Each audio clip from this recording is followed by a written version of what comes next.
అమ్మవారిని చేసిన స్తోత్రాలు ఉన్నాయనుకోండి, అవి ఆ సందర్భంలో అయిపోయినవి కావు. మీరు వాటిని తలుచుకుని నమస్కారం చేస్తున్నారనుకోండి, మీకు తెలియకుండా మీకు ఒక గొప్ప ప్రయోజనం కలుగుతూ ఉంటుంది. ఇవి ఎందుకు ఇస్తారో తెలుసా అండి మీకు? ఇవి ఇవ్వడం వెనకాతల చాలా పెద్ద రహస్యం ఉంటుంది.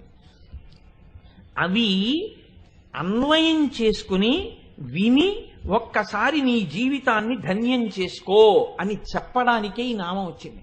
మీకు నేను ఒక ఉదాహరణ చెప్తాను.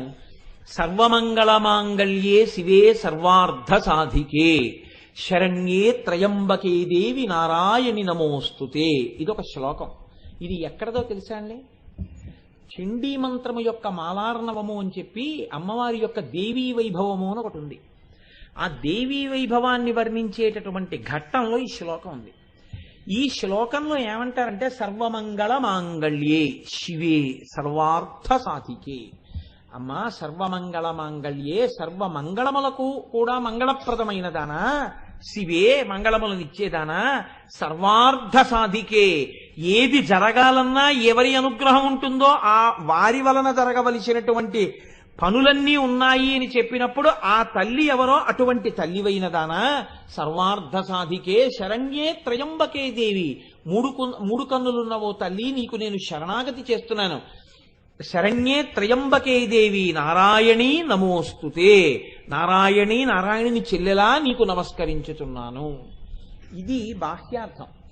అసలు ఈ శ్లోకం వెనకాతల ఉండేటటువంటి చాలా పెద్ద రహస్యం ఏమిటో తెలుసా అండి? ఇప్పుడు మీరు సర్వమంగళ మాంగళ్యే శివే సర్వార్థ సాధికే శరణ్యే త్రయంబకే దేవి నారాయణి నమోస్తుతే అన్నారనుకోండి స్నానం చేసి, లేకపోతే మీ పిల్లలతో అనిపిస్తున్నారనుకోండి, మీకు తెలియకుండా మీ ఇంట్లో ఏం జరుగుతుంటుందో తెలుసా అని అడిగింది శాస్త్రం. ఏం జరుగుతుంది అంటే, మంగళకరమైనటువంటి వస్తువులు ప్రపంచంలో కొన్ని ఉన్నాయి. ఈ వస్తువుల్ని పేరు విన్నా, పేరు తలుచుకున్నా, వాటిని చూసినా, ఒకవేళ ఏదైనా దోషం జరగబోతుంటే, ప్రమాదం జరగబోతుంటే వాటి వలన తప్పుతుంది. అమ్మవారు అనుగ్రహించాలనుకుంటే వాటిగా వచ్చి అనుగ్రహిస్తుంది. ఇక్కడే ఈ సభలోనే ఉన్నారు ఒక ఆయన, నాతో పాటు రోడ్డు మీద కలిసి ఇంటికి వచ్చారు. వీధి గేటు దగ్గర నిలబడి మాట్లాడుతున్నాను ఇలా చేతులు వెనక్కి పెట్టుకుని. ఎందుకు వచ్చిందో తెలియదు, ఎక్కడి నుంచో ఒక ఆవు వచ్చి నా చేతులు నాకుతోంది. నాకుతుంటే అరే ఆవు వచ్చిందే పాపం, దీన్ని ఇలా పంపించడం ఎందుకు అని నేను నా భార్యని పిలిచి 4 అరటిపళ్ళు ఇవ్వవే అన్నాను. అంటే నా దగ్గర ఉన్న ఆయన పరిగెత్తుకుంటూ వెళ్ళి తీసుకొచ్చి ఆ అరటిపళ్ళు అవి ఆ ఆవుకి పెట్టారు. అదే రోజు ఆయన మోటార్ సైకిల్ మించి పడిపోయి తల పగిలిపోయి చాలా ప్రమాదకరమైన స్థితికి వెళ్ళిపోవలసిన వ్యక్తి కౌకు దెబ్బలతో బయటకు వచ్చేశారు. నాకు తెలియదు ఈ విషయం, ఆయనే నాకు వచ్చి చెప్పారు ఇవాళ పొద్దున్న. గురువుగారు, నేను ఆ రోజు ఆవు రూపంలో నన్ను అమ్మవారి వచ్చి నా చేత అరటిపండు పెట్టించుకుని ఈ ఫలితాన్ని అడ్డుపెట్టి నాకు అకాల మృత్యువు రాకుండా ఆ తల్లి నన్ను కాపాడినది, లలితా సహస్రం వింటుండడం నన్ను కాపాడేసిందండి అన్నారు ఆయన. అది భక్తి. కాబట్టి చూడండి, కొన్ని వస్తువులు ఉంటాయి. ఈ శ్లోకం చెప్పినప్పుడు ఏమవుతుందంటే ఆ వస్తువులనన్నిటినీ చూసిన ఫలితం, ఆ వస్తువులన్నిటి పేర్లు మీరు చెప్పిన ఫలితం మీ ఖాతాలో వేస్తారు. ఏవి ఆ వస్తువులు? ఆ పేర్లు వింటే చాలండి. ఒక్కసారి ఆ పేర్లు విన్నా, వస్తువుల్ని ముట్టుకున్నా చాలు. అవి మొట్టమొదటిది బ్రహ్మవేత్త. ఎవరు బ్రహ్మవేత్త అయి బ్రహ్మజ్ఞానంతో ప్రకాశిస్తూ ఉంటాడో, పరమ భక్తి జ్ఞానముల యొక్క ఆలవాలమై ఉంటాడో, అటువంటి మహాపురుష దర్శనమే చాలు దౌర్భాగ్యములు నశిస్తాయి. రెండవది గోవు. ఆవు కనపడినా, ఆవుకి మీ చేత్తో ఏదైనా పెట్టినా, ఆవు కనపడగానే మీరు చెప్పులు విప్పి దాని పృష్ఠభాగానికి నమస్కారం చేసి వెళ్ళిపోయినా, దాని గంగడోలు ముట్టుకుని నిమిరినా, ఆఖరికి ఇంత పండో కాయో మీరు ఆవుకి పెట్టినా, అది ఉత్తర క్షణంలో సాక్షాత్ మీరు లలితాపరాభట్టారికకే పెట్టిన మహానైవేద్యమై మిమ్మల్ని కాపాడుతుంది. గోవు అమ్మవారు పరమమంగళప్రదమైన వస్తువు లోకంలోది. 3 అగ్నిహోత్రము. అగ్నిహోత్రం ఎక్కడైనా మంట కనపడింది అనుకోండి, మంట పరమ పవిత్రము. మంటకి అసలు అశౌచం అన్నది ఉండదు. శవాన్ని కాల్చినా మంట మంటే, దానికి ఏం అశౌచం ఉండదు. పాలు కాచినా మంట మంటే, నిత్యాగ్నిహోత్రంలో అగ్నిహోత్రమైనా మంటే, మంట అంత గొప్పది, అందుకే మంట ఎక్కడున్నదో ఆ మంట అంత మంగళప్రదమైన వస్తువు. 4 బంగారము, బంగారము యొక్క దర్శనం చేత పాపములు పోతాయి. 5వది వెన్న, పాలు తోడు పెట్టి పెరుగు చేసి పెరుగులో కవ్వం పెట్టి చిలికిన తర్వాత వచ్చేటటువంటి వెన్న ఏది ఉన్నదో ఆ వెన్న పూస చూసిన వెన్న వెన్న అని మీరు అన్న ఇంట్లో దాని వలన మీకు మంగళములు కలుగుతాయి. అందుకే కృష్ణ భగవానుడు ఎక్కడుంటాడు అంటే ఎక్కడ వెన్న ఉంటుందో అక్కడ ఉంటాడు. మీకు మంగళములను ఇవ్వడానికి ఆయన వెన్న తింటాడు. పరమ మంగళప్రదమైన వస్తువులలో వెన్న ఒకటి. అందుకే పాడి పంట ఉన్న ఇల్లండి అంటారు, అదో ఐశ్వర్యం. అంటే అక్కడ వెన్న దొరుకుతుంది. తర్వాతది సూర్యుడు పరమమంగళప్రదమైనటువంటి బింబం. సాక్షాత్ మాంస చక్షువుకి కనపడేటటువంటి ఒకే ఒక్క పరమేశ్వరమూర్తి సూర్య భగవానుడు.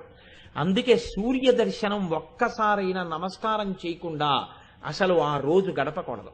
తప్పకుండా ఒక్కసారైనా సూర్యబింబానికి నమస్కారం చెయ్యాలి. అసలు సూర్యబింబానికి నమస్కారం చేయకుండా రోజు గడిపేస్తే అంతకన్నా కృతజ్ఞత ఇంకొకటి లేదు. స్త్రీలు, ఆడవారు ఏ రూపంలో ఉన్నా సరే స్త్రీ పరమ మంగళప్రదమైనటువంటి స్వరూపము.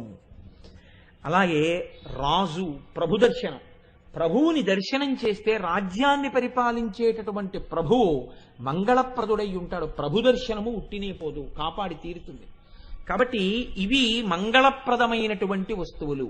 మీకు ఇంకొక పెద్ద రహస్యం చెప్పనండి. జ్యోతిషంలో కొన్ని గ్రహాలు బలహీనంగా ఉన్నాయంటారు. మీరు కొంచెం ఇది చేయండి, కొంచెం అది చేసుకోండి అంటారు. అన్నిటికన్నా గొప్ప విరుగుడుగా శాస్త్రం ఏం చెప్పిందో తెలుసా? గ్రహములు బలహీనంగా ఉంటే రోజు ఈ శ్లోకం చెప్పుకోవాలి. సర్వమంగళమాంగళ్యే శివే సర్వార్థ సాధికే శరణ్యే త్రయంబకే దేవి నారాయణి నమోస్తుతే అనాలి. ఎందుకనాలో తెలుసా అండి? జ్యోతిషంలో ఒక రహస్యం ఉంది. అది మీకు జ్యోతిష శాస్త్రంలో దొరకాలనే నియమం లేదు. వేరొక చోట లభ్యమవుతుంటాయి. మీ యొక్క జాతకంలో పాపపు గ్రహాలు చూస్తూ మిమ్మల్ని బాధ పెట్టేయడానికి సిద్ధపడిపోతుంటే వాటిని తొలగతీసి వాటి యొక్క శక్తి తగ్గించేసి మిమ్మల్ని ఏడిపించకుండా చాలా తక్కువ ఫలితం ఇచ్చి వెళ్ళిపోయేటట్టుగా చెయ్యగలిగినటువంటి శక్తి ఏ శ్లోకానికి ఉందో తెలుసా అండి? ఈ శ్లోకానికి ఉంది. ఈ శ్లోకం మీరు చెప్పగానే అమ్మవారు ఆ శ్లోకంలోంచి కొన్ని వస్తువులుగా ప్రకాశిస్తుంది. వీటిని మీరు తలుచుకున్నా, వీటిని మీరు విన్నా, వీటి గురించి చెవిలో పడినా అమ్మవారి అనుగ్రహం కలుగుతుంది. అవే ఒకటి పెరుగు. పెరుగు పరమమంగళప్రదమైన వస్తువుల్లో ఒకటి. పెరుగు వంక మీరు కానీ రోజు చూస్తే ఇంట్లో ఒక్కసారి పెరుగు వంక, పెరుగు పాత్రకు అందుకే కాలు తగలరాదు. పెరుగు వంక చూశారనుకోండి, మీకు బలహీనంగా ఉన్న గ్రహాలు బలపడతాయి. మీకు దుష్ఫలితములను రాకుండా గ్రహములను ఆపు చేయడానికి తేలిక మార్గంగా దేవి స్తోత్రంలో ఏం చెప్తారంటే పెరుగు చూడు అని చెప్తారు. 2 నెయ్యిని చూడాలి. నెయ్యి తినవద్దని కాని, నెయ్యి వేసుకోకండని కాని, నెయ్యిని తక్కువ చేసి కాని, నెయ్యి వల్ల ప్రమాదాలు వస్తాయని కాని మాట్లాడరాదు. ఎప్పుడూ చెప్పకూడదు. ఏమని చెప్పాలంటే, మీరు నెయ్యి తినకండి ఎక్కువ అని చెప్పవలసి వచ్చింది అనుకోండి, ఏమని చెప్పాలని అడిగింది శాస్త్రం. మీరు పరిశేచనానికి అభికారంగా మాత్రమే నీతిని ఉపయోగిస్తూ ఉండండి చెప్పాలి. అంతేకాని మీరు నెయ్యి తినకండి అని ఎప్పుడూ చెప్పకూడదు. దానివల్ల ఏమవుతుందో తెలుసా అండి? వెంటనే మీకు బలహీనంగా ఉన్న గ్రహాలు ఏమున్నాయో అవి బాగా పాప ఫలితాన్ని ఇస్తాయి. అలా మాట్లాడకూడదు. అందుకే కొన్ని వస్తువుల గురించి తెలిసి మాట్లాడాలి తప్ప తెలియకుండా మాట్లాడకూడదు అసలు. అందున మీకు ఇంకొక మాట చెప్తున్నాను, మీకు బాగా జ్ఞాపకం ఉండడానికి చెప్తున్నాను. అమ్మవారి గురించి ఉపన్యాసం చెప్పేవాళ్ళు ఎవ్వరి దగ్గరికి వెళ్ళి మీరు నెయ్యి తినద్దని చెప్పకూడదు. ఆయన తింటున్నాడో తింటలేదో మీకు అనవసరం.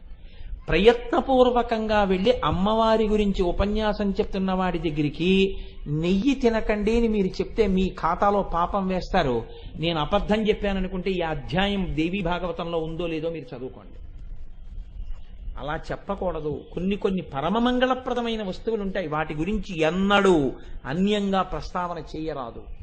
కాబట్టి నెయ్యి, పాల గిన్నెకి అందుకే కాలు తగలరాదు. అందుకే కొత్తింట్లోకి వెడితే పాలు పొంగిస్తారు.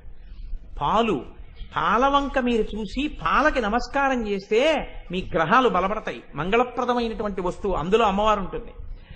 సిద్ధార్థము, మీరు కష్టపడి సంపాదించి తెచ్చుకున్న డబ్బు అంతా బ్యాంకులో పెట్టకూడదు, కొంత ఇంట్లో ఉండాలి. అందుకే మీరు సిద్ధంగా తెచ్చుకున్న డబ్బు ఒక్కసారి చూసి నమస్కారం చేస్తే మీ గ్రహములు బలపడతాయి. 2 తర్వాతది పసుపుని ఎన్నడూ కాలు తరగడం కానీ తృణీకరించడం కానీ ఎప్పుడూ చెయ్యరాదు. పసుపు పరమ మంగళ ద్రవ్యము. తులసి పరమ మంగళ ద్రవ్యము. ఇవి జ్యోతిష సంబంధంగా నేను చెప్తున్నవి. తులసి చెట్టు వంక రోజు చూసినా, తులసి చెట్టులో నీళ్లు పోసినా మీకు పాప ఫలితాలని పాపగ్రహాలు విశేషంగా ఇచ్చేయకుండా రక్షిస్తాయి. అమ్మవారు రక్షిస్తుంది తులసిగా. అందుకే ప్రతి ఇంట్లో తులసి పెట్టి నీళ్లు పోయిందంటారు మన వాళ్ళు. కారణం తులసి. అద్దము, అందుకే వేళాపాళా లేకుండా అద్దం బద్దలుగొట్టారా అంటారు. అందుకే పగిలిన అద్దమునందు ముఖము చూసుకొనరాదు. ఇంట్లో అద్దం పగిలిపోయిందనుకోండి, మీరు వెంటనే ఆ అద్దాన్ని విడిచిపెట్టేయాలి తీసుకెళ్ళి. అద్దాన్ని చాలా జాగ్రత్తగా పట్టుకోవాలి తప్ప అద్దం పగిలిపోయేటట్టుగా ఎప్పుడూ ప్రవర్తించరాదు. అద్దము మీ జాతకంలో ఏవైనా గ్రహాలు బలహీనంగా ఉంటే ఇంట్లో అద్దం పగలడం ఒక్కొక్కసారి ఇబ్బంది. అందుకని అద్దమునందు అమ్మవారి యొక్క శక్తి ఉంటుంది.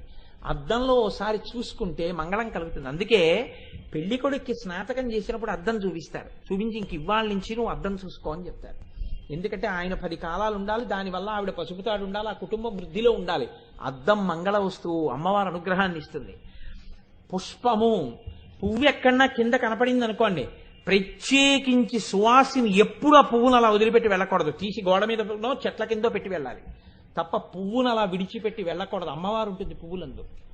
పువ్వు అంత గొప్పది, ఇది గ్రహములను కూడా శక్తినివ్వగలదు. తర్వాతది బిల్వపత్రము. బిల్వపత్రం అంత గొప్పది. దర్శనం స్పర్శనం పుణ్యం, స్మరణం పాపనాశనం. తలుచుకున్నా చాలు, చూసినా చాలు, ముట్టుకున్నా చాలు బిల్వవృక్షాన్ని. మనకి ఇక్కడ దేవాలయంలో బిల్వవృక్షం పక్కనే అమ్మవారు ఉంటుంది. అది విచిత్రం. అందుకే అంత శక్తివంతురాలు. కాబట్టే లలితా సహస్రం ఉపన్యాసాలు చేయించి కోటి కుంకుమార్చన చేయిస్తోంది ఆవిడ. బిల్వపత్రము. ఆ తరువాతది ఎవరో తెలుసా అండి? సువాసిని. బొట్టు పెట్టుకున్న ఆడదాన్ని కానీ మీరు ఇలా ఒకసారి చూసి నమస్కారం చెయ్యగలిగితే మీకు జాతకంలో బలహీనంగా ఉన్న గ్రహాలు కూడా మిమ్మల్ని ఇబ్బంది పెట్టలేవు. సువాసిని దర్శనం అంత గొప్పది. అందుకే సువాసినియే అమ్మవారు. సువాసిని కానీ అమ్మవారిని ఒక్కసారి పైనుంచి కిందకి, కింద నుంచి పైకి చూసింది అనుకోండి, అమ్మవారు ఎంత సంతోషపడిపోతుందంటేనండి, పరవశించిపోయి తల్లి ఉత్తర క్షణంలో ఆ సువాసిని యొక్క సౌభాగ్యాన్ని మరింత బలవత్తరం చేసేస్తుంది. చేసి పొంగిపోతుంది ఆవిడ. కాబట్టి సువాసిని. ఈ వస్తువులన్నీ తలుచుకుంటే, ఈ వస్తువులన్నీ చూస్తే ఎంత ఫలితం వస్తుందో, ఎన్ని మంగళములు వస్తాయో, ఇన్ని మంగళములు రావడానికి ఈ వస్తువులకి గొప్పతనం ఏ వస్తువులోంచి వచ్చిందో ఆ వస్తువు అమ్మవారు. ఆవిడ్ని తలుచుకోవడానికి ఈ శ్లోకం ఎవరు చదువుతారో దేవీ మహాత్మ్యంలోంచి వారు ప్రతి ఈ వస్తువులన్నీ రోజు వెళ్ళి చూసినట్టే. రోజు ఈ వస్తువులన్నీ పరమ పవిత్రంగా చూసి నమస్కారం చేసుకున్నట్టే. కాబట్టి ఈ శ్లోకం ఎక్కడ చెప్తారో ఆ శ్లోకం విన్నా, శ్లోకం చదివినా అటువంటి వారికి అమ్మవారి అనుగ్రహం అంత కలుగుతుంది. ఉట్టినే చెప్పలేదండి. బ్రహ్మోపేంద్ర మహేంద్రాది దేవ సంస్కృత వైభవాన్ని ఆ శ్లోకం చెప్పుకో తరించిపోతావు. ఇప్పుడు మీరు చెప్తారా చెప్పరా అని చెప్తే ఎందుకు చెప్పరు? ఎవరు చెప్పరు? కాబట్టి నేనంటాను, మీరనండి. సర్వమంగళ మాంగళ్యే శివే సర్వార్థ సాధికే శరణ్యే త్రయంబకే దేవి నారాయణి నమోస్తుతే. ప్రతిరోజు స్నానం చేయగానే ఒక్కసారి సూర్యబింబం వంక తిరిగి నమస్కారం చేస్తూ ఈ శ్లోకాన్ని కానీ మీరు ఇంట్లో చెప్పారనుకోండి, చక్కగా ఇంట్లో పిల్లలకి కూడా ఈ శ్లోకం నేర్పితే ఇల్లు 10 కాలాలు చక్కగా సౌభాగ్యవంతంగా సంతోషంగా ఉంటుంది అమ్మవారి అనుగ్రహంతో. ప్రతి వారికి ఈ శ్లోకం రావాలి. అంత గొప్ప శ్లోకం. ఇన్ని మంగళప్రదమైన వస్తువులు ఆ శ్లోకంలోకి వచ్చేస్తాయి. మీరు ఇవన్నీ చూసినట్టే, ఇవన్నీ నమస్కారం చేసినట్టే.